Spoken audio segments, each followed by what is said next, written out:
సోమనాథ్ భారతదేశపు గత వైభవానికి, భవిష్యత్ స్ఫూర్తికి చిహ్నం. విశ్వాసంతో పాటు ఈ ఆలయం ఇప్పుడు మిషన్ లైఫ్కు బలాన్ని చేకూరుస్తోంది. మిషన్ లైఫ్ అనేది 2022 అక్టోబర్లో ప్రధానమంత్రి నరేంద్ర మోడీ ప్రారంభించిన ఒక ప్రపంచ స్థాయి చొరవ. దీని కింద పర్యావరణ అనుకూల జీవనశైలిని అనుసరించడంపై ప్రత్యేక ప్రాధాన్యత ఇవ్వబడింది. ఇది జీవరాశులు మరింత బాధ్యతాయుతంగా, అవగాహనతో జీవించేలా చేసే ఒక సజీవ ఉద్యమం.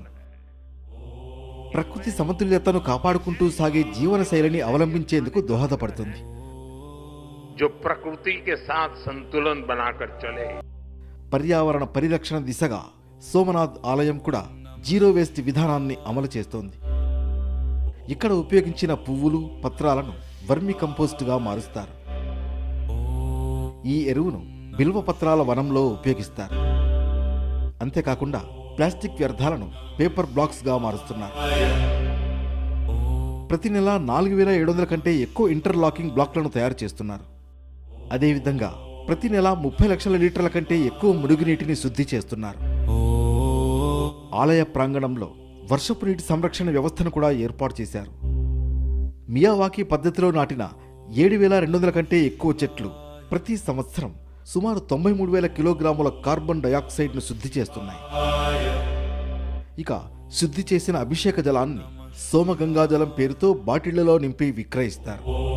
దీనివల్ల దాదాపు 113,000 కుటుంబాలు లబ్ధి పొందుతున్నాయి. ప్రభాస తీరంలో వెలిసిన ఈ ఆలయం దేవాది దేవుడైన మహాదేవునికి అంకితం చేయబడింది.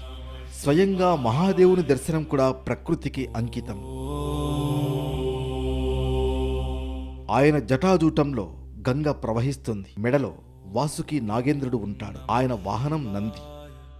ఈ సహజీవన సందేశాన్ని సోమనాథ్ ట్రస్ట్ మిషన్ లైఫ్ పేరుతో పర్యావరణం కోసం జీవనశైలితో అనుసంధానించింది.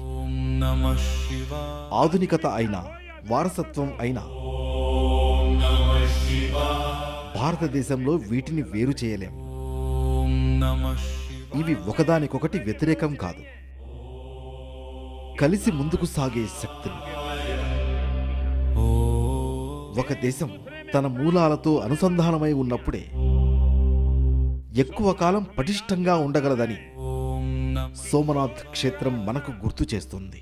तभी लंबे समय तक मजबूत रह सकता है जब वो अपनी जड़ों से जुड़ा रहे. नमः शिवाय. ओम नमः शिवाय. ओम नमः शिवाय.